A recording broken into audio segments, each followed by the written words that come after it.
So guys ibihe byiza cyane kuri mwe mwese mudahwema kutugaragariza ndetse no kutwereka yuko tubana bya buri munsi.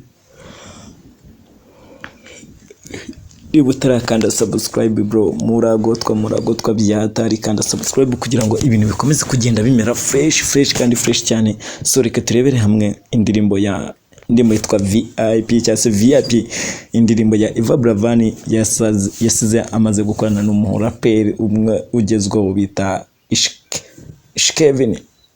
Icyatumye indirimbo ya Ishkevin na Yvan Buravan isohoka nyuma y'umwaka Yvan Buravan yitabye Imana ni iki? So mu ijoro ryo ku itariki ya 23 Ukuboza 2023 abitabiriye igitaramo cya Rutijori batunguwe no kubona amashusho y'indirimbo VIP ya Yvan Buravan na Ishkevin igiye hanze nyuma y'umwaka urenga yitabye Imana. So byatumye twifuza kumenya icyatindije iyi ndirimbo ya Yvan Buravan yitabye Imana yaramaze gukorera amashusho kugeza ubu ngubu yari itarasohoka. Mbyibutse yuko za big time yazikoze nyuma, anira ndimo ngo ni Yesu nayo yayikoze nyuma amashusho yayo. So ibi VIP niyo yakoze mbere ya ziriya. Mu kiganiro yagiranye n'igihe igihe yagiranye na Kendrick Karemangingo, umuyobozi wa Dress Entertainment wa Derek Entertainment wafashe amashusho. So ntago mbizi neza na ibyo bya Dress Entertainment, nako n'umuyobozi nyine tu wafashe amashusho y'indirimbo akanayatunganya. Yakomeje ku mpamvu nyine yatumye irandirimbo itinda gusohoka, sibyo? So nukuvuga ngo rero ni indirimbo twakoreye aho twakita ikaronge, dufata amashusho yose ndetse twiteguye ko ariyo igomba gusohoka nyuma yo kugera i Kigali. So Yvan Buravan rero yaje kugira ikindi gitekerezo cy'uko bakongeramo amashusho ye ari kumwe n'inshuti ze ndetse na Ishkevin nawe ari kumwe n'inshuti ze. Urumva amashusho yose yarafashwe birarangira, indirimbo irarangira gushutingwa, ariko nyuma yo kugira ngo bayiditinga bayikore fresh isohoke, Yvan Buravan yaje kugira iki gitekerezo cyo kuvuga ati nta kuntu twakongeramo inshuti zanjye nka ba Rutijori n'inshuti ze byatari na mwagiye munababona mara amashusho. Ishkevin nawe akaba yazana inshuti ze bakongeramo nibyo Yvan Buravan yifuje. So ibyo byaje gutuma indirimbo itinda, bitewe nuko rero igitekerezo cyari kivutse nyuma. Ntabwo aba bahanzi nyine bahise bongera guhuza vuba, nyine bongeye guhuza gahunda vuba, bituma Yvan Buravan abanza gusohora izindi ndirimbo zirimo nka big time ndetse n'irandimo ni Yesu. Izo ndirimbo ni zimwe mu ndirimbo arasanganwe, arabanza zikora amashusho zibanza zijya no hanze nyine kuko zo twanazibonye mbere. So nukuvuga ni kwa kuni mupanga umushinga ariko buri umwe akahistabura, ugasanga nka Ishkevin nawe wese ajya muri gahunda ze, Yvan Buravan wenda bikatuma ngombwa ko batongera guhura, ariko uwo mushinga wari usanzwe uhari yuko bazawutunganya. So nyuma y'uko rero Yvan Buravan yitabye Imana haje gufatwa icyemezo cyo kurangiza umushinga w'indirimbo ye na Ishkevin.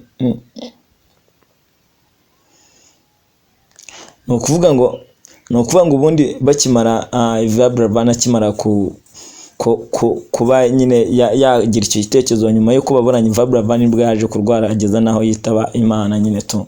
Nyuma y'uko Yvan Buravan rero yaje kwitaba Imana, hafashe icyemezo cyo kurangiza umushinga w'indirimbo ye na Ishkevin yari yifuje ko bakongeramo abo bantu nubwo atarahari, ariko hari team ishinzwe kubirebera no kurebera inyungu z'uyu muhanzi mu gihe adahari. Nguko rero hafashwe icyemezo cyo gufata amashusho y'inshuti ye ya Yvan Buravan ndetse n'inshuti za Ishkevin ahantu bari basangiraga umuvinyo nyine n'inzoga zihenze nk'izina ry'indirimbo nyine nka rya VIP. Wabonaga yuko ari ahantu nyine bari hahenze tu. Karemangingo rero yavuze yuko iyi ndirimbo yayishyikirije abashinzwe kureberera inyungu z'ibihangano bya Yvan Buravan mu gihe gitambutse, bityo rero akemeza yuko aribo bagennye igihe yasohokeye VIP ni imwe mu ndirimbo zigize album Twaje ya Yvan Buravan witabye Imana amaze gusohora akaba imwe mu zo yasize afatiye amashusho. So mu ndirimbo Yvan Buravan yasize afatiye amashusho ni nayo irimo. Rero niyo mpamvu mukibaza ngo kubera haciyeho umwaka urenga iyi ndirimbo VIP itari hanze, what happened, habaye iki, niki cyatumye iyi ndirimbo itajya hanze. So iyo ngiyo niyo mpamvu rero cyari cyifuzo cya Yvan Buravan cyuko indirimbo hari utuntu bagenda bayongeramo kugira ngo indirimbo izaze kumera fresh. Bityo rero niyo mpamvu indirimbo yaje gutinda. Yvan Buravan yaje kurwara murabizi, and then nyuma yo gukomeza kurwara urumva bari bafitanye umushinga, ararwara iki n'iki, Kevin arabura na Yvan Buravan mbere yuko arwara, ariko yari yabanje kuburaho arabanza akora izindi ndirimbo yari afite ko twagiye tuzibonera amashusho. Biza kurangira Yvan Buravan yitabye Imana. Nyuma yo kwitaba Imana rero nibwo hakomejwe icyifuzo cyiwe cyuko bakongeramo abantu. Indirimbo rero gutinda, abashinzwe kumurebera inyungu nibo bafashe icyemezo cyuko cy'iki gihe cyose nyine cyo kuba indirimbo yasohoka. Indirimbo yarakozwe imaze gukorwa barayireka nyine, ubu ngubu nibwo hafashwe icyemezo cyo kuba bayishyira ahagaragara. Ni imwe mu ndirimbo nziza cyane, ko ni indirimbo ubona ko rwose zateguwe man, ni indirimbo yankumye na n'ubu ngubu sindahaga kureba amashusho yayo. Ni indirimbo igaragaramo rwose ubona bari ahantu byishimye barimo banywa amashampanye, ubona ko ari indirimbo ya VIP koko, nkuko icyifuzo cya Yvan Buravan yagisize avuga yuko bakongemo ibyo bongeyemo, bonaga ko kuko ari ibintu byadanje. Mbibutse ko Yvan Buravan ni umwe mu bahanzi b'abahanga twari dufite, umwe mu bahanzi batari basanzwe, ni umwe mu bahanzi bafite umutima udasanzwe. So rero reka dukomeze tugerwe n'indirimbo ya Yvan Buravan, mwajya kuyireba kuri YouTube channel yiwe mukareba amashusho y'iyo ndirimbo. Ni indirimbo nziza cyane ari kumwe na Kevin. So ushaka kwamamaza nimero ni yindi ni 0784758561. Iyo nimero waduhamagaraho ukatwamamazaho buri kiganiro. Ntago tujya munsi ibiganiro, iyo twakabije dukora ibiganiro byibuza 8 cyangwa se 6. So kuri channel ebyiri ugasanga nk'ahangahe nkozeho ibiganiro 3 cyangwa 4, no kwindica naho hanyuze ibiganiro ku munsi, buri munsi. Ibyo biganiro tugerageza uburyo ki twabikora. So urumva mu kwezi ibiganiro dukora biba ari ibiganiro byinshi, dukurikirwa rero n'abantu namwe ubwanyu muri buze kubona. Hari abaza muri bashya, hari abagenda biyongeramo. So urumva uko byagenda uko ari kose mu kwezi tuba twagerageje gukora ibintu byinshi kandi byinshi cyane. No kuvuga ngo rero kutwamamazaho nta gihombo waba ufite, urumva yuko twabigufashamo. Nimero niyo ngiyo rero. Guys, ibihe byiza cyane kuri mwe mwese mudahwema kutugaragariza ndetse no kutwereka yuko tubana bya buri minsi. Ino nakaba ari umwami w'umwana official. So guys, wamaze gukanda subscribe twinjirire ibijumbura hamwe n'umusore wacu witwa Muneza Christopher. Wamaze gukanda subscribe, ahasigaye twigire ibijumbura hamwe na Christopher, cyangwa uracyari aho ngaho gusa uracyabyiga. So nukuvuga ngo rero Christopher yasoje imyitozo ye ya nyuma mbere yuko yerekeza i Bujumbura hagiye gukorera igitaramo. Murabizi neza ni nababwiye yuko ku itariki kuri aya matariki, ku itariki 30 nibwo Christopher azataramira i Bujumbura. Ku itariki 31 nibwo umuhanzi witwa Chris Easy azataramira i Bujumbura. Kuri iyo tariki kandi nibwo abazwi nko kuramya no guhimbaza Imana bazwi nk'itsina rya James na Daniel nabo nibwo bazataramira i Bujumbura. Ibyo bintu murabyumvishe, ibyo bitaramo byose biri Burundi. Gusa igitaramo cya James na Daniel ntabwo kiratangazwa neza, nta makuru yacyo ahagije arajya hanze. So ntabwo turamenya ukuntu byestaye. Ukuvuga ngo rero Christopher utegerejwe mu gitaramo yagiye gukorera i Bujumbura, yakoze imyitozo ye ya nyuma n'itsinda rizamufasha gucuranga mu buryo bwa live mbere yuko bafata urugendo ruganisha i Bujumbura. Byitezwe ko rero Christopher azahaguruka i Kigali ku itariki ya 28 Ukuboza 2023 yerekeza i Bujumbura hafite igitaramo ku itariki ya 30 Ukuboza 2023. Ku itariki rero ya 27 Ukuboza 2023 Christopher yakoranye imyitozo nyuma n'itsinda ry'abacuranzi nyine rimufasha gucuranga kwa kunda abahanzi banza bagakora umwitozo. Mwarabibonye nabayago barabanje bakabikora n'iki kugira ngo we n'itsinda ry'abazamenye ibyo bazacuranga, bazamenye nuko bazabyitwaramo, batazananyuranya nawe n'iki sububizi. So rero nuko nguko byestaye umuhanzi witwa Christopher agiye kwerekeza i Bujumbura ahagiye kubatamo ikintu bita show and show. Muri muzi uyu mwana w'umuhungu n'umwe mu bana bagiye bakora cyane kuva akiri muri Kina Music no kuva avuye muri Kina Music. Christopher n'umwe mu bahanzi b'abahanga cyane, azabatama za ndimbo ziwe. Christopher afite indirimbo menya nandimbo mbagira pe. So mu kiganiro rero Christopher yagiranye n'igihe, niba mwabikurikiye ariko ntabwo mwabikurikiye ndabizi. Muri iki kiganiro Christopher yagiranye n'igihe nabonye yavuze yuko imyiteguro ya nyuma yayirangije, ahamya neza yuko igisigaye ari ukugera i Burundi akareba uko imyiteguro yo ku kibuga kwa kundi avuga imyiteguro ahantu kizabera ukuntu imeze mbere yo gutanga ibyishimo ku bantu bazaba baje kumureba. Christopher yavuze yuko ubu ngubu bamaze kwitegura igisigaye ari umunsi w'igitaramo kugira ngo atangire abatemo papa hari wanjye. So rero mu Christopher nagazataramana wenyine,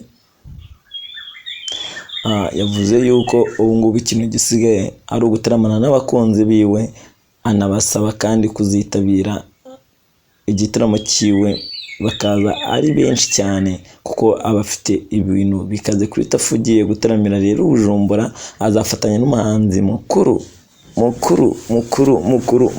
So man, ntago mwakwiyumvisha ukuntu umuntu bita Big Fizzo aruta ba The Ben mu muziki. Big Fizzo ni mukuru cyane. Ndamenya neza yuko ba The Ben ashobora kuba baraje mu muziki,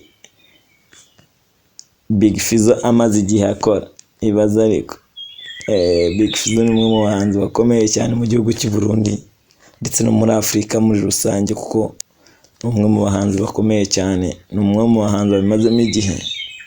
Big Fizzo rero niwe muhanzi bazaba bari kumwe, bazamufasha nyine ku rubyiniro. So reka twifuriza amahirwe masa uyu muhanzi Muneza Christopher. Tumubwira kude chapeau. So guys, mu ibihe byiza cyane kuri mwe mwese mudahwema kutugaragaza ndetse no kutwereka yuko tubana bya buri munsi. Reka turebe urwibutso rw'ibyamamare nyarwanda kuri Noheli iyo mu buto bwabo, ikintu bibyibutsa mu buto bwabo. Uyu munsi wa Noheli benshi mu bakristo bari kuwizihiza mu buryo bugiye butandukanye. Icyakora uko ari kuribwa uyu munsi ubanza atari ko benshi bayizihizaga mu myaka ya hambere. Ukuntu uyu munsi abastar benshi cyangwa se ukuntu uyu munsi bari kuwurya, ukuntu urimo kuribwa ntago ariko bajyaga bawurya mu myaka yabo ya hambere.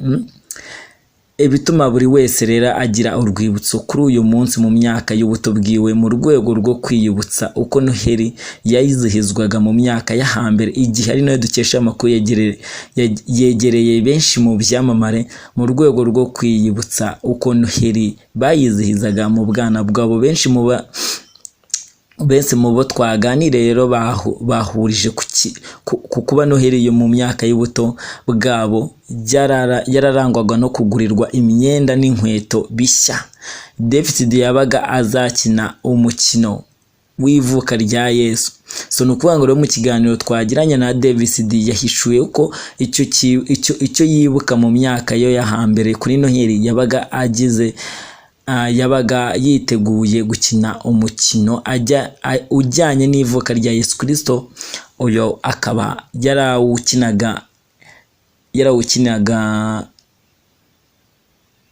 yakinanaga imyenda mishya yabaga yaguriwe. Ati icyo nibuka rero mu bwana bwanjye so papa ati icyo nibuka mu bwana bwanjye twabaga dufite umukino w'ivuka rya Yesu twakinaga mu rusengero ndetse no mu rugo iwacu. Ababyeyi bacu babaga batuguriye imyenda mishya, inkweto nshyashya. Ikindi David yavuze yibuka ni uko iwabo hatagombaga kubura ikirugu. Uko byagenda kose ikirugu harya ni igiki bya bintu ndakeka ni bya bintu ni ibintu bambara, ni ikintu bamanika, ntago mbizi neza. Ntago hagombaga kubura ikirugu. Ibyo biri mu bintu David yavuze uwo twakita Rusine ntazibagirwa uko Noheli yatumye inkoko z'iwabo zishira. Umunyarwenya akaba umunyamakuru Rusine Patrick uri mu bagezweho yavuze ko atazibagirwa iki kintu, ukuntu inkoko z'iwabo zarinze zishira kubera umunsi wa Noheli. Ati buri gihe Noheli yabaga mu rugo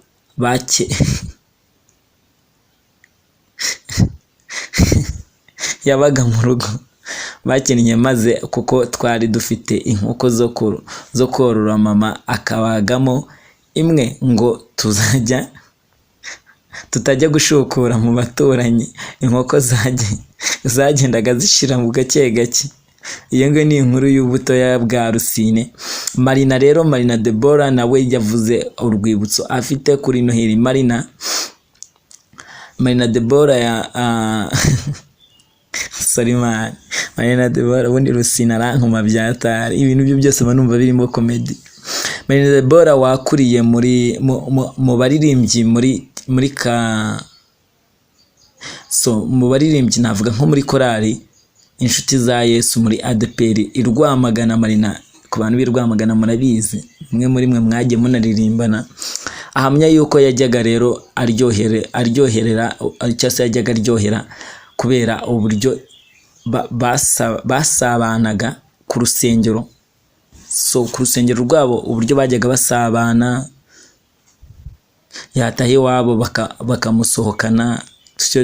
Turi mu tuntu nyine ababyeyi baba bakwiye gukorera abana babo. Ati kera ndi umwana Noheli yabaga ari nziza nubwo twe twabaga turi bakeya kuko twari abana twari bane gusa. Naryoherwaga rero iyo nabaga ndi mu rusengero kuko twakinaga imikino itandukanye y'ivuka rya Yesu ku buryo wasangaga umuntu atitabiriye yababaye byatari, yabaga nyine ari mu gahinda gakomeye cyane. Ku rundi ruhande ariko Marina ahamenya neza uretse gusangira mu rugo se yakundaga no kubasohokana bakagenda nk'ahantu runaka akabagura imyenda mishya.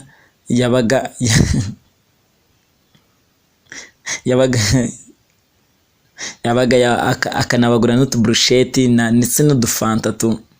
Ari n'isano reka bariyo twigarukira. Ari n'isano ntazibagirwa uko Noheli iwabo babaguriraga imyenda. Bose rero ku kantu k'imyenda niko kantu bari kugenda bahuriraho. Ariko we natwe kuri Noheli batuguriraga imyenda papa, ntago ari ibintu byamamare gusa. Ibi byamamare bikajya binatwima duhuje ubuzima. Ari isano riri mu bahanzi bagezweho cyane muri iyi minsi. Ahamya neza yuko atazibagirwa ukuntu iwabo babaguriraga imyenda isa, yaba we n'abasaza be cyangwa se yaba we n'abasaza we bakirirwa nyine bazenguruka agace. Ntabwo babura kuzenguruka agace, bagataha ku gicuku kinishye ninjoro biriwe bazenguruka mu myenda mishya. Ati mu bwana bwanjye kuri Noheli batuguriraga imyenda mishya kandi isa. Njye n'abasaza banjye tukagenda mu muhanda wose umunsi wose twacitse mu rugo ngo yewe ngo twatembereye ngo twagiye gutwika. Twatahaga mu rugo rero ngo bakadukubita bakadutimbura ku munsi mukuru. So reka twigarukira ku cyamamare cyacu Rocky Kimomo cyari yagisohoye n'indirimbo bita Pressure, indirimbo idasanzwe cyane, ikaba ari indirimbo nziza cyane. Rocky Kimomo rero we ntajya yibagirwa iminsi mikuru yo hambere. Rocky Kimomo uri mu basobanuzi filimi bakomeye cyane hano mu Rwanda, yavuze ko atajya yibagirwa ukuntu mu minsi mikuru yo mu bwana bwe cyabaga ari igihe cyo kugurirwa imyenda n'inkweto bishya no kurya neza. Ati sinjya ibyo bintu sinjya nibagirwa Noheli ya kera, byari igihe cyo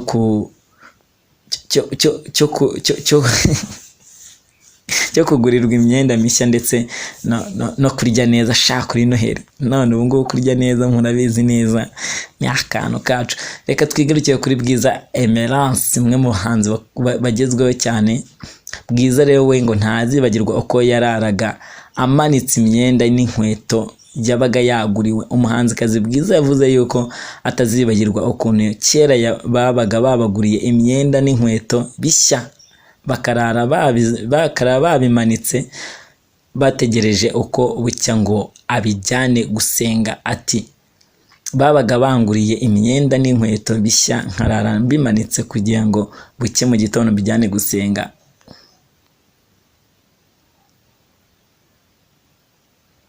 Reka twigarukiye kuri Bizimana wabaga batumiye abana bato iwabo.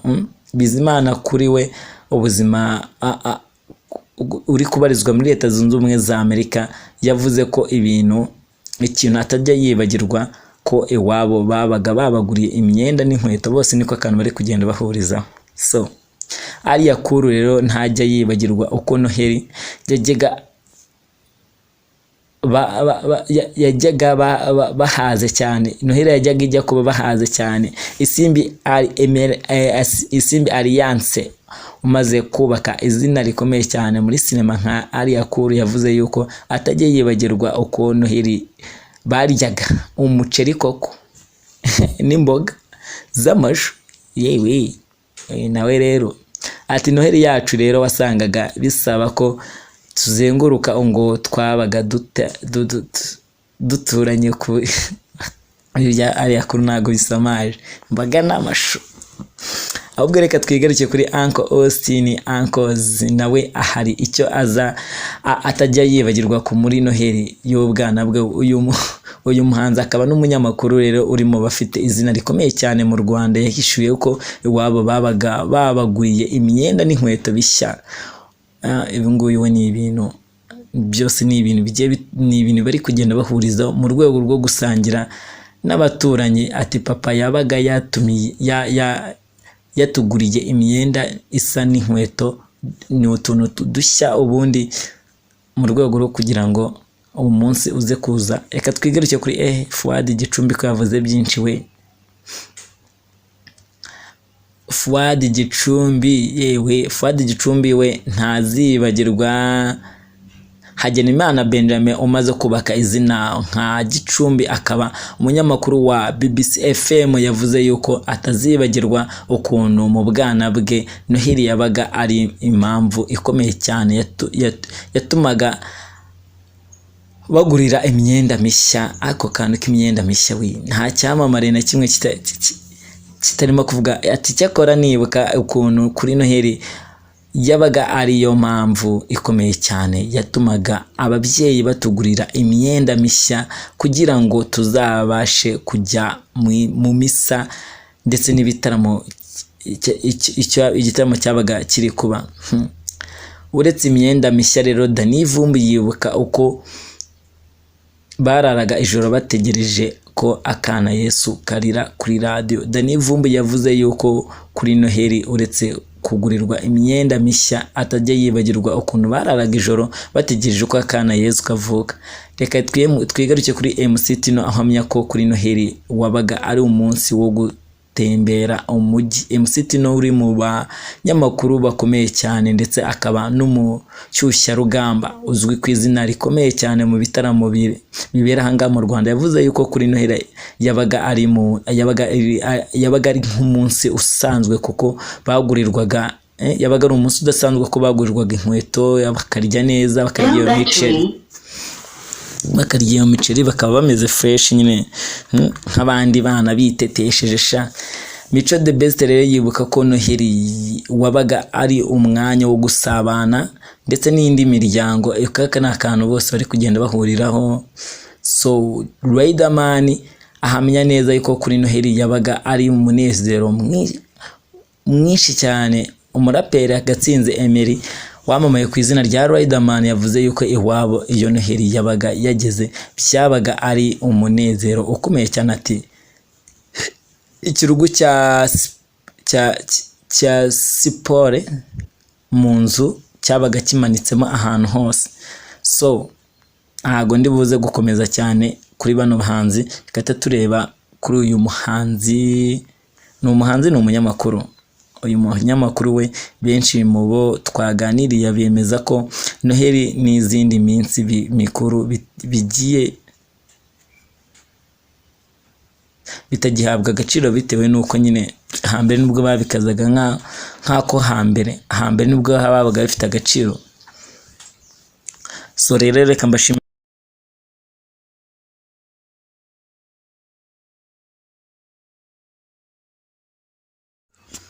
So guys, ibihe byiza cyane kuri mwe mwese mudahwema kutugaragariza ndetse no kutwereka yuko tubana bya buri munsi. So reka amabwenga amateka yongeye yisubiyemo papari wanje. Ibintu Ezra Mbonyi ejo yarakoreye abantu barenga ibihumbi 10 bari muri Beka Arena. Ntago bibaho, nta mateka gusa. So bwa mbere uyu uno muhanzi uri indirimbo zo kuramya no guhimbaza Imana, so bwa mbere abikoze. Navuga yuko Ezra Mbonyi ni mwe mu bahanzi mu Rwanda bari indirimbo za gospel bafite ibihugu bikoresha ururimi rw'igiswahili. Papa uyu mugabo abo bantu bakoresha ururimi rw'igiswahili ndahamye nashidikanya neza yuko ubwo abafite. So amateka rero yisuyemo ubwo Ezra Mbonyi yongeye kuzuza Beka Arena mu gitaramo cyanyuze abakunzi b'umuziki we ndetse mu ijoro ryo kwa 25 Ukuboza 2023 aho baririmbanye nyinshi mu ndirimbo ze biganjemo izo bakunze kuva mu myaka ya vuba kugeza no mu myaka yo hambere. Iki gitaramo yakise icyambu live. Ezra Mbonyi rero nibyo navuga yuko yateguye, navuga ko ari byo yateguye mu rwego rwo kukimurikamo album yiwe agiye kuronshinga muri ino minsi. Yes, ni igitaramo yateguye mu rwego rwo kugira ngo nyine akimurikamo album yiwe agiye kuronshingamo yise nk'umusirikare. N'ingi na album yiwe nshyashya agiye gukora. So bibutse ko ku itariki 30 niba atari 31 nibwo azajya gutaramira Burundi asoza umwaka ho zaba hari na ba Chris Easy nabo bazaba bafite igitaramo. Ezra Mbonyi rero wavugaga vangaga mu indirimbo ze nshya ziganjemo iziri kuri album ye nshya nizo mu myaka ya hambere yaririmbaga nyine yarimbanaga n'imbaga y'abakunzi biwe. Wabonaga ari ibintu byiza cyane ko nimugoroba rwose ubonaga ari ibintu bidasanzwe ko yarimbanaga n'abakunzi biwe. Ubona naye ibintu mani ngiye gitaramo nakibonye. Mbibutse ko iki gitaramo umuntu witwa Mugisha Benjamin wamamaye ku izina rya The Ben akirimo, umuyoboke Alex Marina Deborah ndetse n'abandi bagiye bakitabira. Omidi Pose bari mu bantu bari bitabiriye cya gitaramo. Ni nyuma y'isaha irenga rero aririmbira abakunzi biwe. Ezra Mbonyi yafashe akaruhuka ajya guhindura imyenda asiga Pastor Juliane. Uwo nguwo nawe ni umwe wigishije ijambo ry'Imana. Uyu mugore nawe wakoresheje hafi iminota 30 yigisha ijambo ry'Imana. So ni ukuvuga ngo rero ukuntu iki gitaramo cyari kimeze, yahereye ku buhamya bw'uko yakijijwe. Ubundi abarokore bose sinzi impamvu bahera kuri ubwo buhamya. Yahereye ku buhamya bw'uko yakijijwe, anaboneraho gusaba abifuza kwakira agakiza guhaguruka bagasenga mu gice cya kabiri. Mu gice cya kabiri cy'iki gitaramo rero Ezra Mbonyi wari wateguriwe urubyiniro. Ubundi Mbonyi cyakoze amani Mbonyi nabo hibaza ariko hagati mu bafana. Papa wabonaga abafana bamwuzuye ari ahantu fona ari ibintu bidasanzwe. So yabashimiye ubwitabire bagize ku gitaramo cye, ukuntu bari benshi ubwo yari hagati y'abafana. Israel Mbonyi yaririmbye zimwe mu ndirimbo z'abakunzi z'abahanzi bagenzi be, anarimbanya zimwe mu ndimo z'abakunzi be bakunze cyane, azi neza ko bakunze umuziki wo kuramya no guhimbaza Imana. Rero warangije arahava asubira ku rubyiniro we imbere y'abafana be. Nyuma yo gusubira ku rubyiniro runini, Israel Mbonyi yongeye kuvanga indirimbo ze zakunzwe mu minsi yashize, zimwe yahereyeho nyine. So ibyo ngibyo nibyo byawe gusa n'iziri kuri album ye nshya, kimwe n'ishya yafata nyine, no kuvuga ngo hari indirimbo ziri kuri album ye nshya n'indirimbo nshya we yari afite. So yageze aho aririmba indirimbo ni Nasiri. Yes, ni Nasiri, imwe mu ndirimbo zagiye zigaca ibintu mu gihugu cya Kenya ndetse no mu gihugu cya Tanzania. Igitaramo cya Israel Mbonyi rero cyari cyitabiriwe n'abantu batandukanye biganjemo ibyamamare nka Deben wo muri Dipozo muri Tanzania, Spain wo muri Uganda, Uncle Austin, Muyoboke Alex, Nipoja Masamba, Inore na Emi Uwimana. Abo ngabo bari mu bantu bari bitabiriye iki gitaramo. So reka mbashimire babwira ngo ibindi byose muraza kubisanga. So guys, ibihe byiza cyane kuri mwe mwese mudahwema kutugaragariza ndetse no kutwereka yuko tubana bya buri munsi. So reka mabwenga amateka yongeye yisubiyemo papari wanje. Ibintu Israel Mbonyi ejo yarakoreye abantu barenga ibihumbi 10 bari muri Beka Arena. Ntago bibaho, nta mateka. Gusa so bwa mbere uyu uno muhanzi uririmba indirimbo zo kuramya no guhimbaza Imana, so bwa mbere abikoze. Navuga yuko Israel Mbonyi ni umwe mu bahanzi mu Rwanda bari indirimbo za gospel bafite ibihugu bikoresha ururimi rw'igiswahili. Papa, uyu mugabo abo bantu bakoresha ururimi rw'igiswahili ndahamye nashidikanya neza yuko ubwo abafite. So amateka rero yisuyemo ubwo Israel Mbonyi yongeye kuzuza Beka Arena mu gitaramo cyanyuze abakunzi bo muziki we, ndetse mu ijoro ryo kwa 25 kozi 2023 aho baririmbanye nyinshi mu ndirimbo ze, biganjemo izo bakunze kuva mu myaka ya vuba kugeza no mu myaka yo hambere. Iki gitaramo yakise icyambu live. Israel Mbonyi rero nibyo navuga yuko yateguye, navuga ko ari ibyo yateguye mu rwego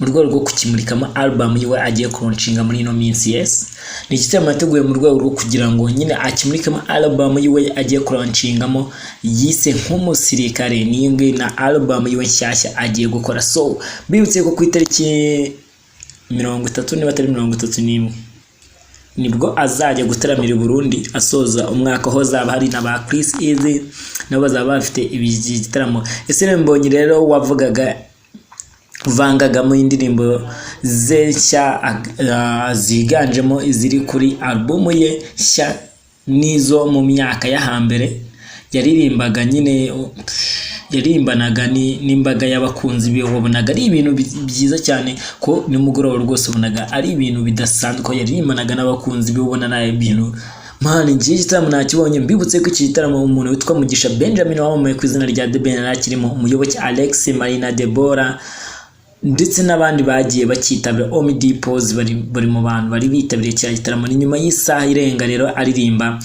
aririmbira abakunzi be. Israel Mbonyi yafashe akaruhuka ajya guhindura imyenda, asiga Pastor Juliane. Uwo nguwo nawe ni umwe wigishije ijambo ry'Imana. Uyu mugore nawe wakoresheje hafi iminota 30 yigisha ijambo ry'Imana. So ni ukuvuga ngo rero ukuntu iki gitaramo cyari kimeze, yahereye ku buhamya bw'uko yakijijwe. Ubundi abarokore bose sinzi impamvu bahera kuri ubwo buhamya. Yahereye ku buhamya bw'uko yakijijwe, anaboneraho gusaba abifuza kwakira agakiza guhaguruka bagasenga mu gice cya kabiri mu gice cya kabiri cy'iki gitaramo rero Esther Mbonyi wari wateguriwe urubyiniro ubundi Mbonyi cyakoze amani Mbonyi nabaho hibaza ariko hagati mu bafana papa wabonaga abafana bamwuzuye ari ahantu hafuna ari ibintu bidasanzwe so yabashimiye ubwitabire bagize ku gitaramo cye ukuntu bari benshi ubwo yari hagati y'abafana Esther Mbonyi yaririmbye zimwe mu ndirimbo z'abakunzi z'abahanzi bagenzi be anarimbanya zimwe mu ndimo z'abakunzi be bakunze cyane azi neza ko bakunze umuziki wo kuramya no guhimbaza Imana rero warangije arahava asubira ku rubyiniro we imbere y'abafana be nyuma yo gusubira ku rubyiniro runini. Esther Mbonyi yongeye kuvanga indirimbo ze zakunzwe mu minsi yashize zimwe yahereyeho nyine so ibyo nibyo byabaye gusa n'iziri kuri album ye nshya kimwe n'ishya yafata nyine no kuvanga hari indirimbo ziri kuri album ye nshya n'indirimbo nshya we yari afite so yagezeho aririmba indirimbo ni Nasiri. Yes, ni Nasiri imwe mu ndirimbo zagiye zigaca ibintu mu gihugu cya Kenya ndetse no mu gihugu cya Tanzania. Igitaramo cya Esther Mbonyi rero cyari cyitabiriwe n'abantu batandukanye biganjemo ibyamamare nka Deben wo muri Dipozo muri Tanzania, Spine wo muri Uganda, Uncle Austin, Muyoboke Alex, Nipoja, Masamba, Intore na Emi Uwimana. Abo ngabo bari mu bantu bari bitabiriye iki gitaramo. So reka mbashimire babwira ngo ibindi byose muraza kubisanga